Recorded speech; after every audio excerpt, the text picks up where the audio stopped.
Welcome to the Brotherly Ballers podcast with your hosts, Jack Vickers and Tyler Herman.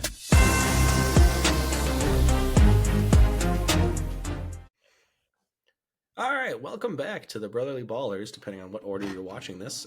We are going to be getting into our big picks for the season. I'm liking to call our shots before week one kicks off and even a little bit before the preseason wraps up, just so we can say, haha, I told you so, or be like, wow, we were really wrong. For those of you that are joining us from last year, we did 3 major categories. We're going to be pretty much bringing those back again this year in a slight variation. So we're going to be starting things off with diamonds in the rough, which is basically players that are very, very late that you're not going to necessarily say that they're going to be like your locked in starters week after week, but they're going to return more value than they should be, and they should be getting talked about more.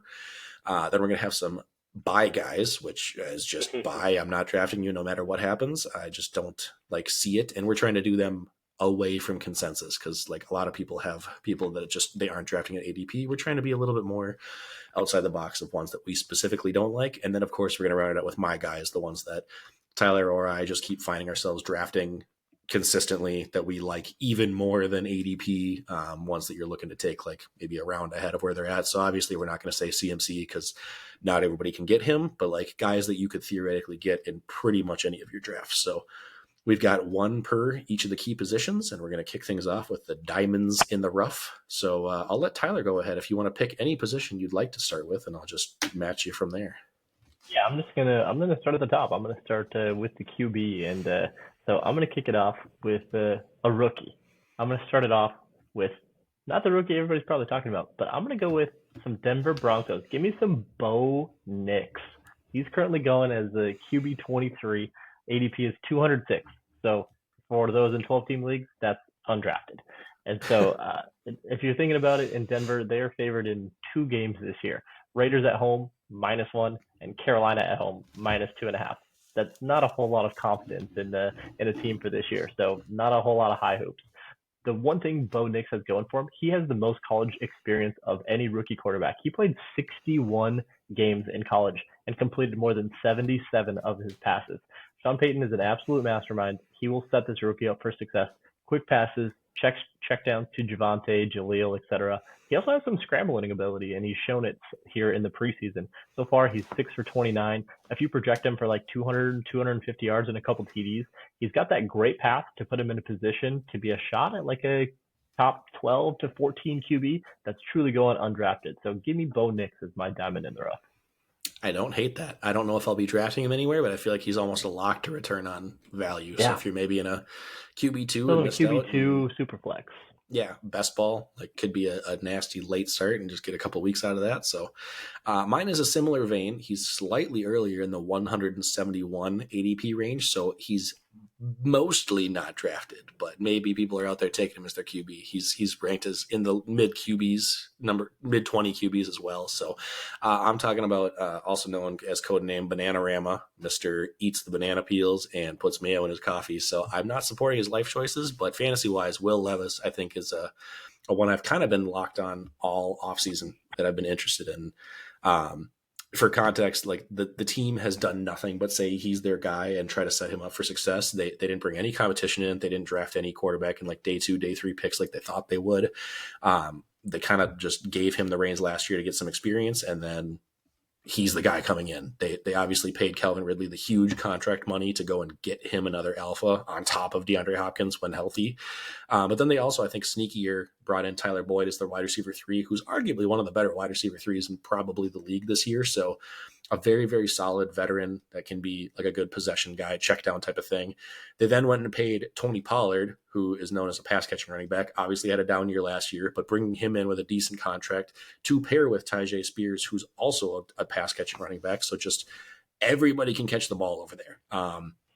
On top of that, they drafted offensive line early. They spent big to get, I think they got the top center in free agency. So they put money into their offensive line too, which was rough protection in previous years. So doing everything to be we're going to fix our offense and we're going to let Levis have his shot. No guarantee if he doesn't do well that he's going to get a shot past this year. But I think for this year, it's very clear that they're we're not going to be great. We're not going to probably contend in our division. We're going to see what we have and try to build for the future. And this was a guy that obviously everyone likes to rip on kind of how he didn't meet expectations and how he tumbled down, but he was in contention being talked about in a top 5 draft pick overall. He slipped into the early second round, but like this, there was a time where people were believing in him. So dude's got a cannon for an arm. He's surprisingly decently mobile in the pocket, which is good because he's going to have to move a lot behind that O-line. And then as far as like having a cannon, throwing deep, he likes to chuck it deep, whether it works out well or not. He's kind of known as like a Jameis Winston type, where it's just, I'm going to throw it. And if it gets picked off, okay. But if it's a jump ball and my receiver gets it, great. And then the receiver they brought in is like Mr. Deep Jump Ball. So I think if they can figure out their connection, it could be very, very interesting, which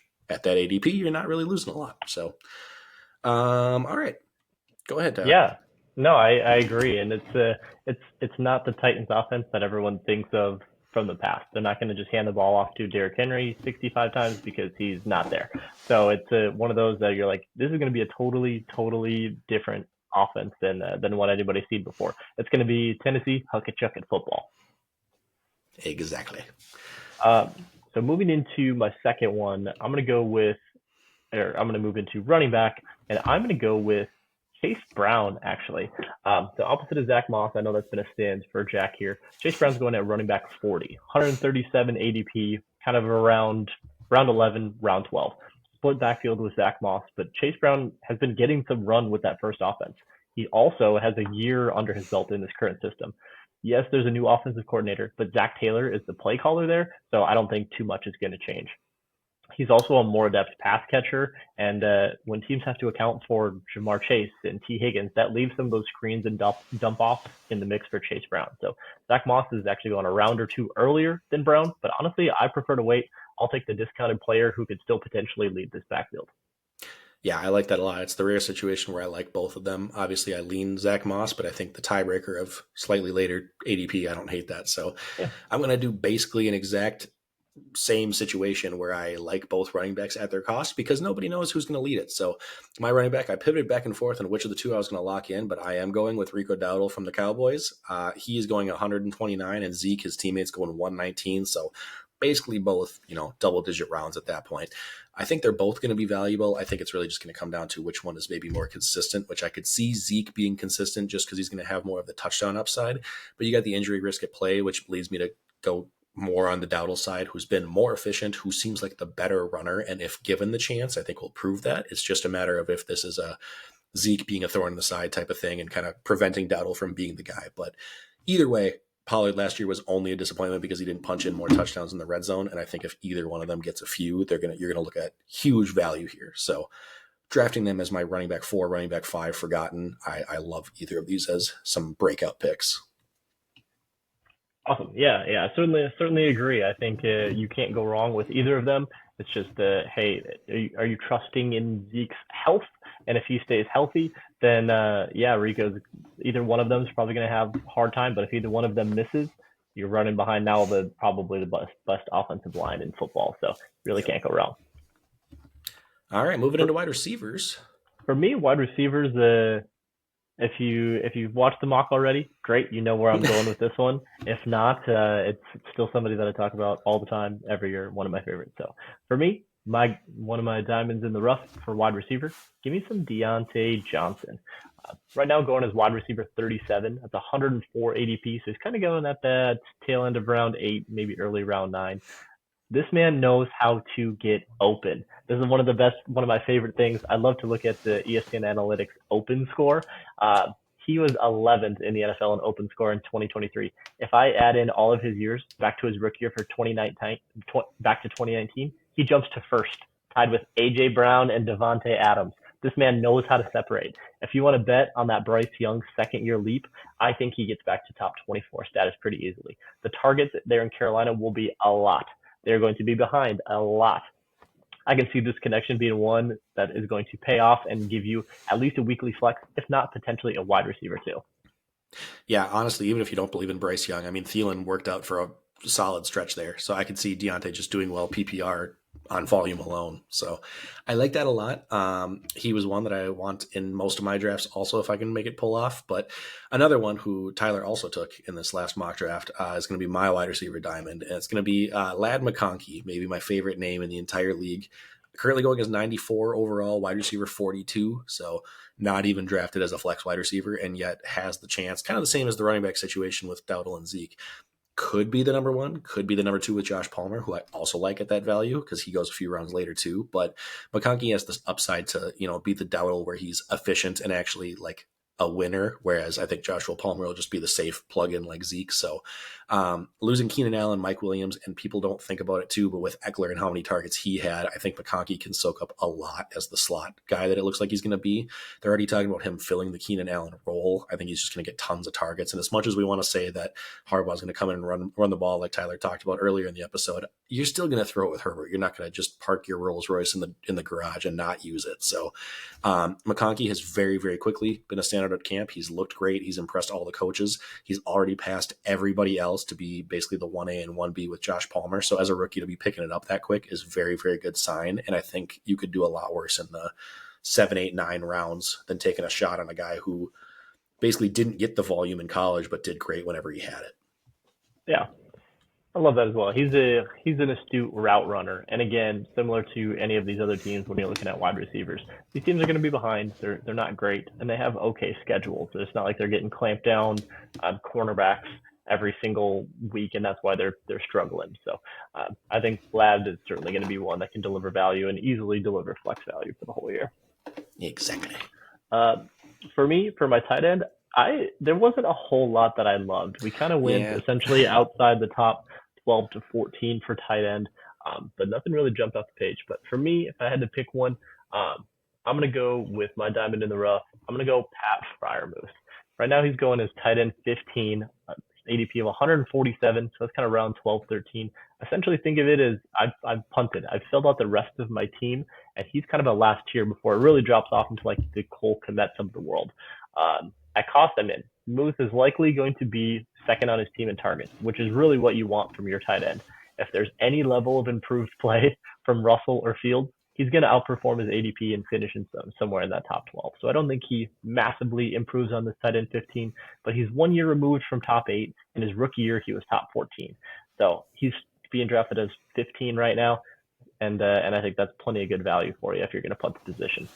Yeah, definitely. I think he's my kind of break glass type of target too. So I went a little bit crazier since Freiermuth seemed like the easy layup of the one that like we both really have talked about and liked. So I'm going one that is 100% not being drafted. His ADP is 259 and he is tight end 32. So if you're thinking, Jack, what are you doing here? Are you picking the next like out of nowhere guy that's going to explode onto the scene? No. He's probably not going to even need to be drafted in your league too, but it's worth like looking at the waiver wire week 1, seeing kind of what he does. Or if you're in a tight end premium league or a best ball and you want to just like toss him on, I like him better than pretty much anyone else tight end 17, 18 on, because at that point they're all just a crapshoot. So long story short, I am talking about Colby Parkinson. And if you still don't know who that is, you're like most people, but he is the Los Angeles Rams tight end replacement because Tyler Higbee, after that nasty cheap shot knee injury last year, is going to be out most of this year. And I wouldn't be surprised if they end up shutting him down. And just even if he comes back, he's not going to be up to full speed. So yes, there's Cooper Kupp and Puka Nacua, so there's no mistake that he's not going to be the number 2 target in this. But Kupp's had injury issues before. Puka's starting out with injury issues off the bat. You know that Stafford has loved his tight ends in the past, so you might see him getting a little bit more looks this way. I think it's another one of those where if you just punt and you're like, I don't care about tight end, I'm loading up on everything else, take him with the last pick of your draft and see what happens week 1. And if not, you cut him. But he's also, I believe, 8th in the entire league in PFF blocking grade for receivers and tight ends combined. So the fact of that meaning just he's going to get on the field a ton. He's not going to ever leave. There's nobody else that they really have at tight end that's going to share targets. So, I mean, if he can get that Higbee role of like you're good for 6 to 8 points and, here and there, it's going to be one of those guys that like, if you're already punting the position, he's going to be a better option than nothing. So not a very exciting one like my other 3, but one that I feel like probably should be higher up in that list than 32. So that rounds out our diamonds in the rough. A quick shout out to a few that we nailed last year. I meant to do this before, but I had Dalton Kincaid in here last year, who obviously did really, really well. Tyler had Kyler, who other than the injury came back guns a-blazing and was amazing. And then I didn't realize, but I had David Montgomery in here too. I think he was going like the 7th, 8th round maybe, and then obviously lit it up more than people were thinking with Gibbs. So we've done some good, some bad, here and there, but I think we'll be doing a little bit better now that we've figured out the diamonds for this pick. So now we're going to move into the buy guys really quick, just to save the best for last. So again, this one is just ones that you are out on consensus more than the average majority, and you just are avoiding drafting no matter what. So last year I was banging the drum on Madison being a terrible pick. Tyler talked about Deshaun Watson. I talked about Calvin Ridley, who scared me after week 1 because he did well, but then after that, he was kind of a bust at his value. So there's a few of how we did, and Tyler's going to kick it off again. Yeah, these are not going to be very popular opinions for the ones that I have, and I think so. I'm going to start it off nice and hot with starting off QB, and I'm going to go with Anthony Richardson. I can't do it at his current ADP. He's currently going as like QB5, QB6. 50, his ADP is 51. That's like the 4th or the 5th round. The upside is real. I 100% get that. But so is the downside. I get you're trying to not take 3rd or 4th in your league. You're trying to take 1st. So I get it for anybody. But for me, I'd rather take that upside at not my QB because there's so many other guys that I can get later that have a very similar profile to Anthony. I'm looking at even the Jordan Loves. I'm looking at the Kylers. I'm looking at the Jadens that I can get in the 9th, 10th, 11th round versus kicking somebody out that could be a very useful running back or wide receiver in the 4th and 5th round. So I've just been totally fading Anthony Richardson when he was literally one of my guys last year, but that was in the 10th round. Yeah, that's true. That's fair. I mean, I'm going to back that up because I'm basically going the same thing with the QB that's going right in front of him. I'm going to CJ Stroud, which is probably going to also be extremely upsetting to a lot of people, and people are going to call me idiots. I'm not saying he's not going to be great, but he's going in the late 4th round right now. And that's so insane. I get he had a great rookie year. I get they brought in more weapons. I get that he's probably going to take another solid step. But I think this is going to be a situation where like he's going to be a very, very good NFL quarterback and will probably be in the top 5 and like MVP votes and whatever. The Texans will look great this year and probably be an 11-win team or whatever. But like, I don't know that he has the consistency to be fantasy as good as he is in the real NFL. Looking back at it, he obviously started from the beginning and played the entire year. He actually averaged just under 19 points per game, which like still solid if you have that, but that's not a top 5 quarterback you're drafting as QB5 this year. And he only had 2 top 6 finishes. So he didn't even have that like big blowout type of game. Maybe that changes bringing in Mixon and Diggs and all that kind of stuff. Maybe that changes as he gets more comfortable, but like same thing. I'm not wanting to use those early picks on a quarterback when there's other guys I like later that can do just as well.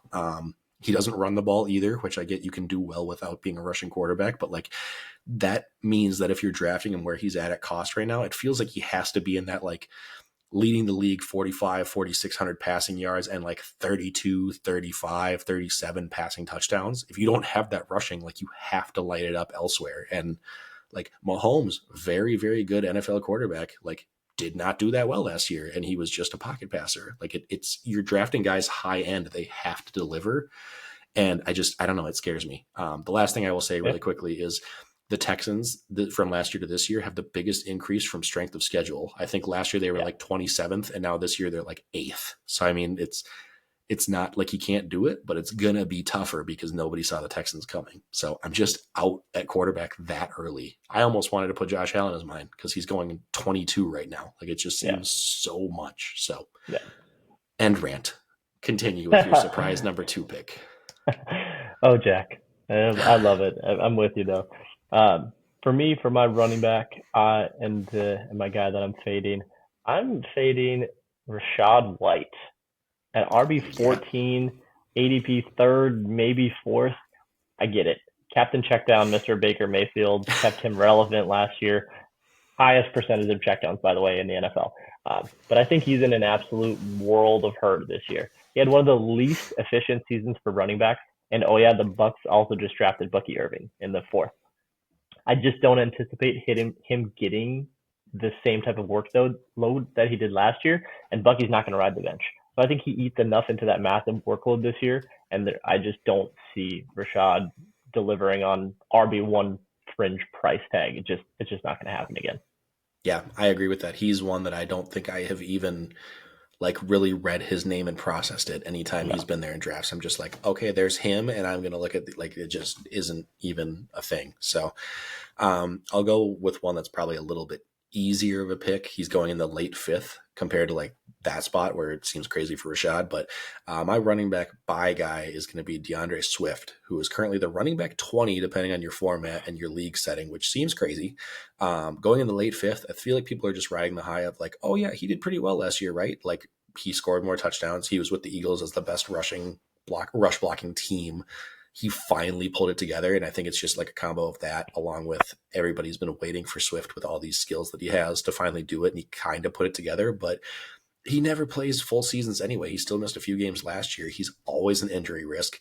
He's now going from like arguably the top rush blocking team in the league last year in the Eagles to 23rd this year with the Bears in PFF run blocking. He's going to a team that has all of a sudden way better receiving options than they did previous years. So the Bears aren't going to be the running team anymore that they were. They bring in Keenan Allen, they draft Roma Dunze, they extend DJ Moore, that Cole Kmet's been taking targets. So like a big piece of DeAndre Swift's game has been like the receiving back workload. And I don't know that he gets a ton of them. I don't hate his competition either. I think Roschon Johnson now still like in his first couple of years in the league is going to be getting more work. I don't think him or Herbert are going to spell Swift and take away, but it's going to be enough where you've got other guys that Swift isn't going to be out there on every play. Like Roschon's a pounder, Herbert's a pass catcher. You have people that can spell you in both things. So like, what do you bring to the table that they don't? And then lastly, rookie QBs, usually pretty bad for running backs. On top of that, Caleb runs a lot. So like, I think he's going to steal some goal line stuff. So all of those factors, even if they weren't a thing, I still don't believe in Swift. So if you're telling me you're going to add those on, I just don't believe that after he has a good-ish year and finally kind of stays healthy, that he's going to continue with a worse situation. So I'm out. I'm on. That one's so easy for me. I've never even considered him anywhere near RB20. That just makes absolutely no sense to me. Like him going to Chicago, they were like, "Hey, by the way, we have a new receiving back." Like they didn't call him their running back, they didn't call him their workhorse. Yeah. They said, "Hey, by the way, we got a new receiving back." That's not a lot of confidence. And we have all this money, and we'll just sign a guy just to get one. Exactly. All right. I know, Jack, you're going to hate this one more than anything that I've done before. My wide receiver that I've totally faded, and I just can't do it. Chris Olave. Yeah, I kind of figured. Yeah. This one is going to be really unpopular, but at the tail end of round 2, I have yet to find myself picking Olave. I get it. He's in line for a massive target share, and I mean massive target share. There's literally nobody else there. But he's had that the last couple of years too, and he finished as wide receiver 19 and wide receiver 25. Right now he's going as wide receiver 9. I think that's just so crazy high. I love the guy. I hope I'm wrong on this one. I 100% do. He's amazing. But in New Orleans, again, Derek Carr, Captain Checkdown Jr. Like, he's not a big, I'm going to chuck it down the field guy all this time.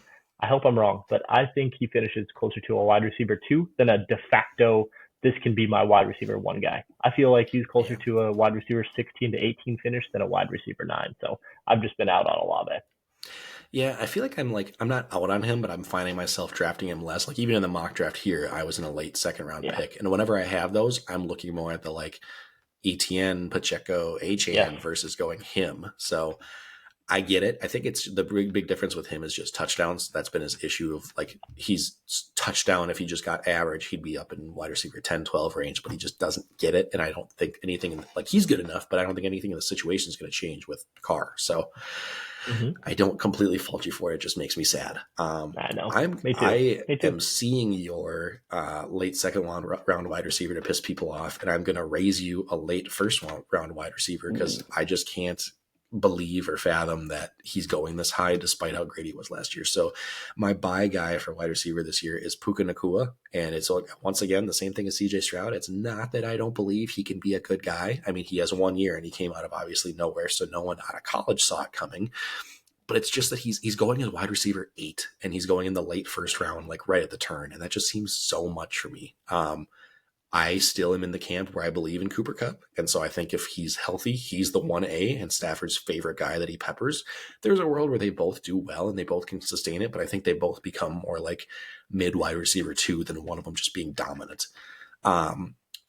Puka without Kupp had a 7 point per game better average. So obviously if you bank on Kupp being injured, Puka's probably going to be much better. But like, do you want to risk your first round pick on hoping his teammate also gets hurt? And now the resurgence of Kyren and they went and drafted Corum. I think they're going to use the ground a little bit more to help spell Stafford. Puka starting off the year with a knee injury. Like there's just enough different pieces in the news right now for me to be like, I want so many other people like Garrett Wilson, Marvin Harrison Jr. sound better as lower wide receivers. Jonathan Taylor, Jahmyr Gibbs sound better as running backs. Like there's just other ways I want to go. Yeah. I like it. Yeah, that's a tough one for me to pull the trigger on. So much is predicated for both of them, both Cup and Puka on Stafford's health, and he's been kind of Yeah, banged up here to start as well. So looked like he was back in practice today, meaning Stafford. But if he can't stay healthy, that whole offense and both of those receivers absolutely tank and do not return value. And Puka at the tail end of the first, I'm just not doing it. yeah. Cup, we're talking you can get in like the mid fourth, at least if you want to go that route. And Yeah, if you want to say he gets peppered a with little targets, so less even if expensive. a crappy quarterback comes in and throws to him, at Yeah, least I can get behind that. yeah. My last one, and it might be a copy and paste from last year, and I'm pretty certain it is, because I don't think I've ever had him on a team, and I don't know that I ever will. My tight end buy guy is George Kittle. He Oh, finishes, it seems like every year as like tight end 5 to 7, but this man is a roller coaster of emotions. ADP 55 in the fourth or fifth round. He either gets 3 or he gets 36. He's either going to have a yeah. monster week and win you the week, or he's going to get you a dud and leave you incredibly frustrated. Uh, and the reason for that is one, he obviously is in San Francisco, so there's a lot of mouth to feed along with the best running back, but he blocks for the best running back. He is a phenomenal blocker, probably the best in the league, definitely the best blocking tight end in the league. So I much prefer somebody like a Kincaid or an Evan Ingram who's going around similar paths, who just have a more consistent path to targets. They should and could be the number 2 on their team in target share, and Kittle is fourth. Like it's just somebody in the fourth and fifth round that I've never been able to click on. Yeah, I'm with you there. I'm gonna continue the trend of picking high end guys that I'm just out on because there's nowhere for them to go but down. So my tight end buy guy this year is gonna be Sam Laporta, and that sounds spicy because he just exploded and did amazing. But I'm gonna continue the trend of I believe they are good actual players. I just think the ADP is weirdly inflated this year. So he's going as either the first or the second tight end off the board, late second round, sometimes slipping into the early third, depending on what where you're drafting on. But I have no problem even with him being the first tight end off the board. I'm not even saying this as a take of like you should be taking Kelsey or Andrews or whoever else in front of him. It's just that he's going. I think his ADP is 22 right now, and it Mm-hmm. seems like so crazy when there's other guys that I love that we were talking about earlier. Like you can get Devontae, you can get Achan, you can get Pacheco, like tons of other people. If you even want to go quarterback, like I get that to an extent, but like Laporta, this is a stat that like seemed like just a direct bully shot at him, but he has the weakest tight end one season in a long time, going back to like I think 2017. So his points last year in full PPR was 239. And every year before that was 316, 301, 312, 254, which that person missed a game, and then 294 back to 2018, which was in 16 game seasons instead of 17. So, yeah, he finished as tight end 1, but I feel like this is just an effect where people are going, oh, well, Kelsey's been tight end 1, we take him early every year. So, Yeah. Laporta's tight end 1, we take him early. I'm like, he didn't metrically he didn't do great either. He was tight end or touchdown dependent with 10 of them, so I mean that inflated it to an extent. And he wasn't even the number one target on his own team. Like Amon-Ra's still there. Gibbs is still going to get a lot of work in the receiving game. Jamison Williams is talking about as like a big breakout guy this year. So like I think he's gonna, if he ends up as like 5-6 touchdowns, which is still solid, he's gonna be more like tight end 4 or 5 and not gonna be that value. So it's just too much. All right. Now, lastly, the moment we've all been waiting for, not talking about guys we hate anymore. We're going to finally round it out with my guys. So the guys that you are just planting your flag on this year, the one that you see as like potential league winners if they hit and should be being talked about higher than they are, you know, whether they're a second rounder you think should be a first rounder, a fifth rounder you think should be a locked in starter, whatever it is. So last year we hit on a few. Tyler talking about Anthony Richardson, who obviously looked really good until the injury. He also got James Cook really well, breakout guy there. I had Tua kind of as a late surprise for being a MVP candidate to an extent, and then Njoku rounding out the year. So we're going to kick it off now with Tyler's quarterback, who I don't know also. Yeah, I was gonna say I've got them in my fun little Word doc, and I didn't share them with Jack beforehand. So these have Don't been look at my face while I these have been react kind to of these. fun. So my first one is kind of fun. So I'm gonna go with a guy on a brand new team. He came out and now he gets to enjoy some East Coast weather. My QB, give me Kirko Chains. ADP of 148 going in the 12th round. I get the Achilles injury, blah blah blah, all that fun stuff. seasons where Kirk has stayed healthy and played a full or near season, which I'm not trying to project injury. Guess how many times he's finished as a QB1? All of them. All eight. All eight that he's been healthy, he's finished as a QB1. Falcons' strength of schedule for this year is comical. They start with the Steelers and the Eagles. Certainly not scared of either of them. Eagles was 30th in pass defense last year. Chiefs are tough in week 4. Now get ready for this for literally the rest of the season. Saints, Bucks, Panthers, Seahawks, Bucks, Cowboys, Saints, Broncos, Chargers, Vikings, Raiders, Giants, Commanders. Please tell me one defense that you are scared of besides Dallas in that entire mix. I was going to say Dallas and maybe the Saints, and then everything else is cake. Ridiculously cake. If you look at Walter Football's strength of schedule, it's comical to see how much higher Falcons are than everybody else. Give me some Kirk Chains in the 12th round when I've solidified the rest of my team. I don't hate that. I did not see that coming. So I'm curious to see if you would actually put that into effect and try to draft him if you want QB late. So the other target that I'm sure most people are going to have this year, so this one's a bit more chalk, but if we're talking guys that I am just drafting no matter what, it was a tie between him and Kyler, who I thought you were going to maybe have as yours, but my guy for quarterback this year is going to be Jaden Daniels. Right now he's climbed up a bit. He's at QB 12, but he's going in like the 10th round still. There's no way to me that unless he gets hurt that he doesn't finish as a locked in QB1 and not a low end one. Like I'm thinking like top 7, top 8 is how I feel. And I think he has league winning and easily week winning potential for fantasy, even if he struggles as a rookie in the NFL. Like it's not going to matter. Reasons why I'm thinking this, he's being drafted in the same round this year as Anthony Richardson was last year. Anthony Richardson was drafted in the 10th, played 2 games, and is now being drafted in the 5th. Like if you have a full season of that, Jaden Daniels can easily surpass that, and we're going to be talking about him next year as like a super flex first round pick or like a 4th, 5th round where probably I'll be out on him then. So people scouting wise in the draft process said that Jaden Daniels was very NFL ready. He's more ready than Anthony Richardson coming out, who was known more as a project. Also, he ran for almost twice as many yards as Anthony Richardson did in their college careers. He had 43% of his team's rushing yards in college, and it's the 3rd highest for a first-round QB ever in the history of the NFL. So he came in running the ball a ton. On top of that, it wasn't designed runs. He had the highest scramble rate of a quarterback over the last decade, any round, any college, whatever. And I think that's going to happen a lot because the Bears allow a lot of pressure. So it's not going to be planned. He's just going to have to run the ball, and it's going to force points. But at the same time, they've got weapons there. They have people like in the receiving game that he can get the ball to and do work for him. So I love the situation. I think unless I just feel like I luck into Kyler Murray or get some crazy value elsewhere, he is my auto pick a round plus early. Nice. No, I love it. Jaden doesn't get as much credit because everyone comes in and thinks of him like, oh, hey, he just has rushing upside, right? And instead, he's a very competent passer as well. People were looking up his stats from college, and he had 40 touchdowns and 4 interceptions. Like that's incredible. So he's not only has the rushing floor and scrambles a lot, but he's also a very good passer as well too. So I love that. Moving into my running back, my guy for this year. As somebody who's kind of a post-hype sleeper breakout target, everybody was in last year on some Ramondre Stevenson. I'm back in this year. Right now he's going as running back 20, so ADP of 65 in the 5th round. For reference, he was going last year as like RB 11. So obviously much lower this year after a tough year.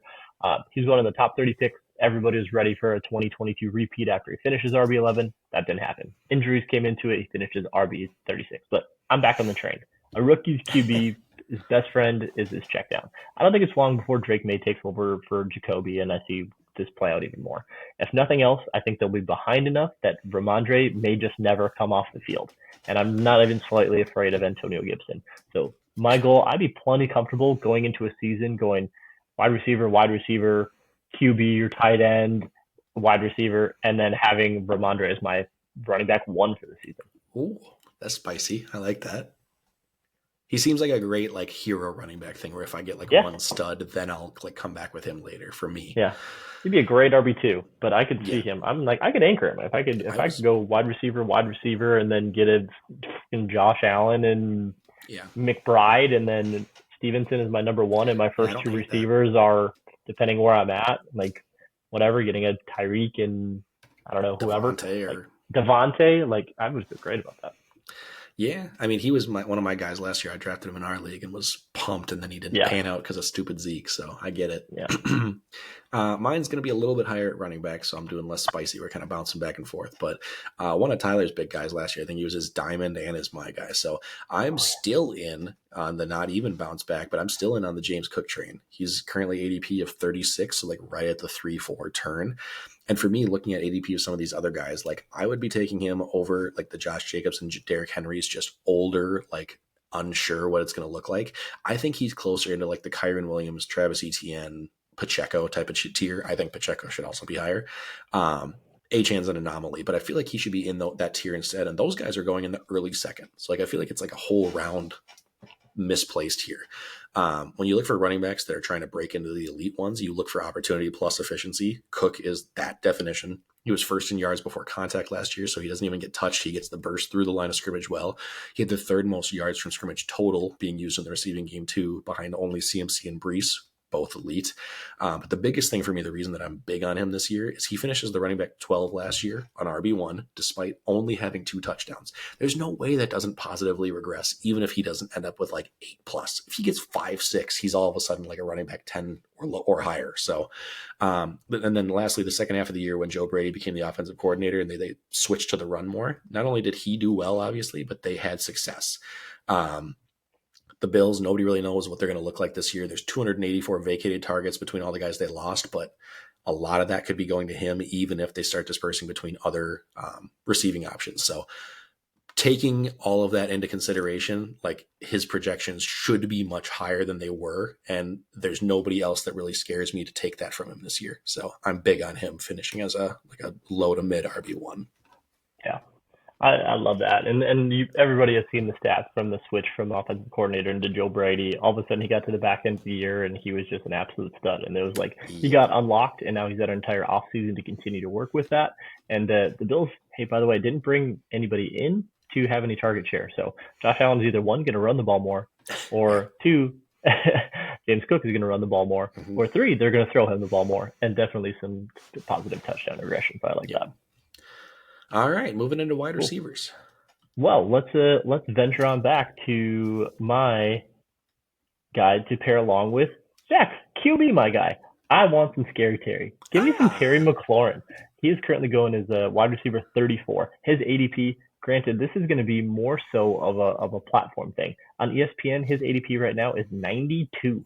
That's 7th and 8th round.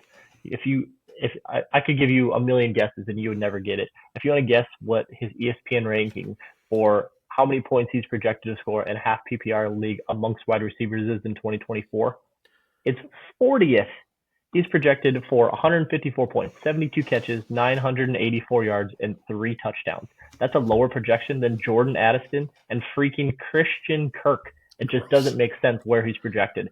And so I think that's comically low for the guy who's an alpha 1 on his team. Jaden Daniels is a massive QB upgrade, and he's an accurate passer.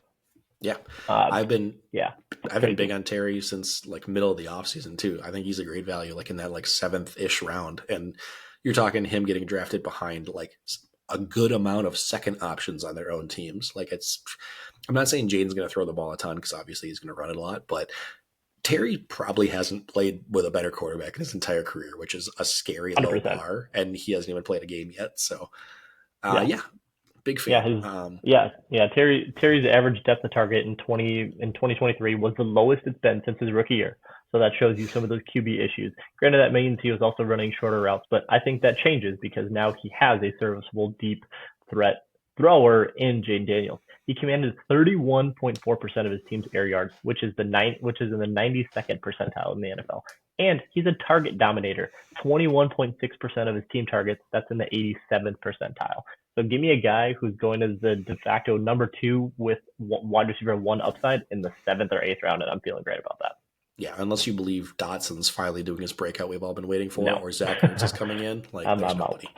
Nope. I'm picking another guy in the same tier, and this is probably my favorite, my guy / value of any position anywhere, because I just think the ADP hasn't bounced back yet. But Rashee Rice from the Chiefs is currently going as a wide receiver 34 right now. He's ADP of 80-ish overall, depending on your format, 80, 82. So like the 7 to 8 round, maybe if he slips a little bit. He was a guy that I think if it weren't for the suspension question marks, everybody would be talking about as like their breakout pick. And we'd be looking at him as like an easy top 15 wide receiver, like less than half what he's currently going. He exploded as a rookie, looked great. Mahomes trusted him, which is a huge thing. It wasn't like it was just a bad quarterback forced to look his way. He finished it off doing amazing into the end of the season and the playoffs. His last 6 games, he had 6 or more targets and had a 27% target share, slightly up from 23 for the season.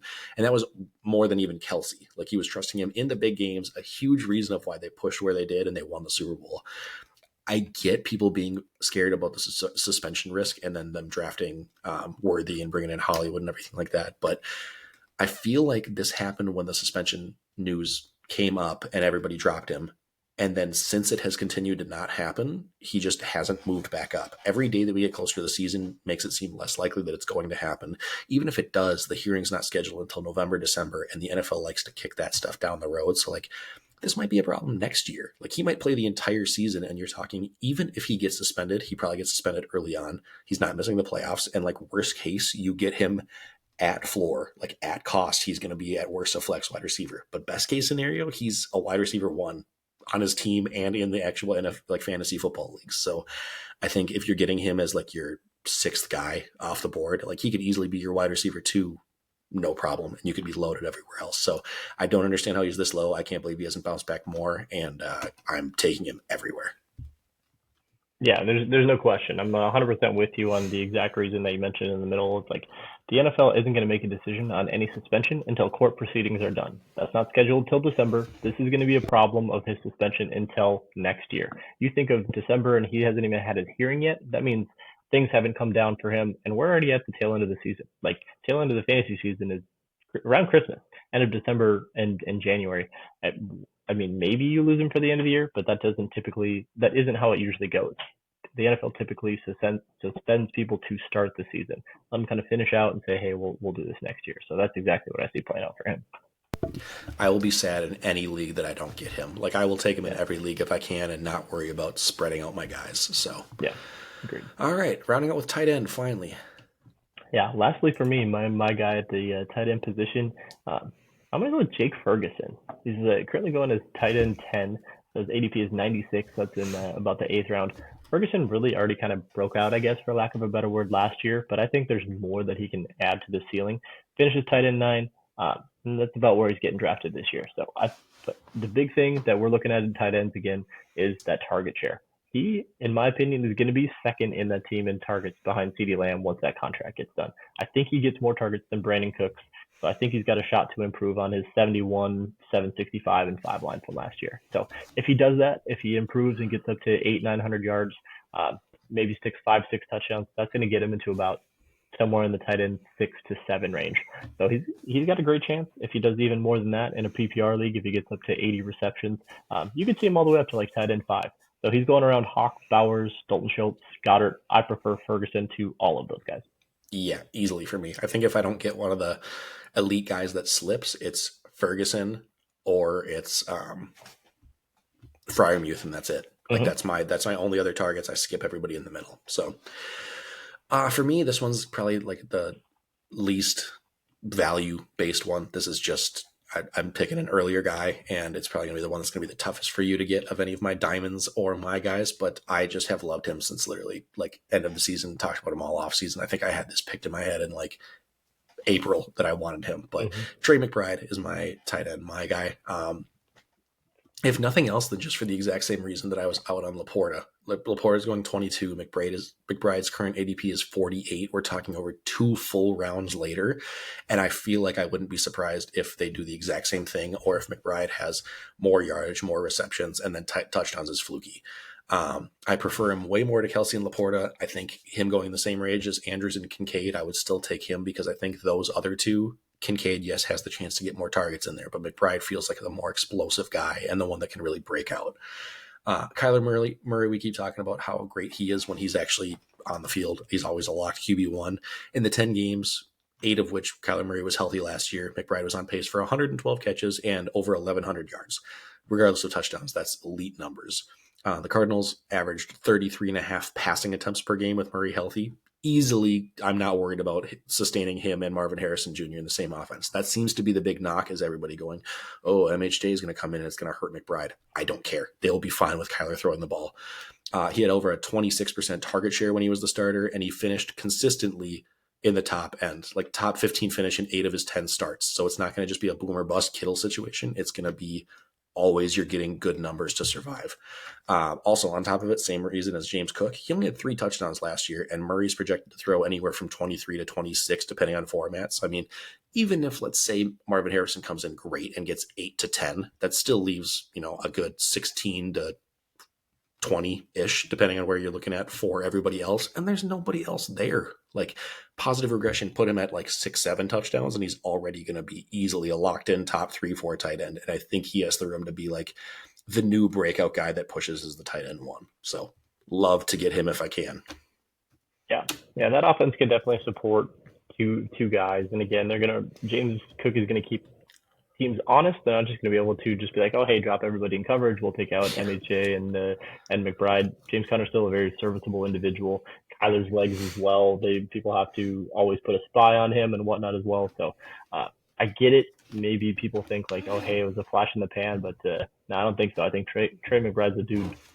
Yeah, and this is all based on assuming Marvin Harrison is like the amazing dude that we think he is, which I'm sure he will be. But like, there's a world where he takes a little bit longer getting going, and like everyone's talking about how much better Neighbors is off the bat than Marvin's. Like, if he's anything but that, McBride's going to be a beast. And even if he's great, I think McBride's not going to be hurt by this. So love him even in the late 3rd, early 4th that you would have to take him to get him.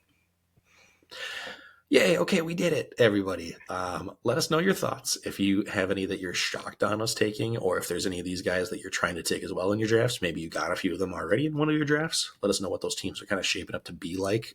But yeah, I'm pretty much sticking with this. There's no team that's going to have any of my buy guys on it, and I will be crying tears of joy if I can get all 4 of my guys somehow. So quick little wrap-ups. We're going to go a couple more weeks, and then we're going to do pre-week 1 previews with our league draft reactions and results. We're going to talk about all of our upcoming events. So we'll start doing the swimming upstream. We'll do NFL pick'em stuff. We'll do the Minnesota pick'em. We'll do DFS standings, head-to-head DFS, all that good stuff. So more of that to come. Yeah, that's all I got. Yeah, we did pretty good. We kept this one pretty succinct, so we'll split it up.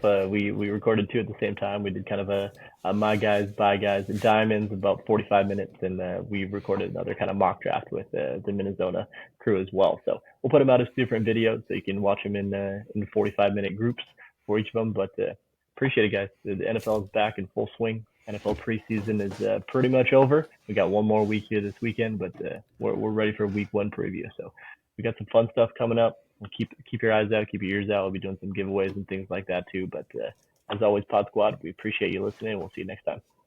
Bye.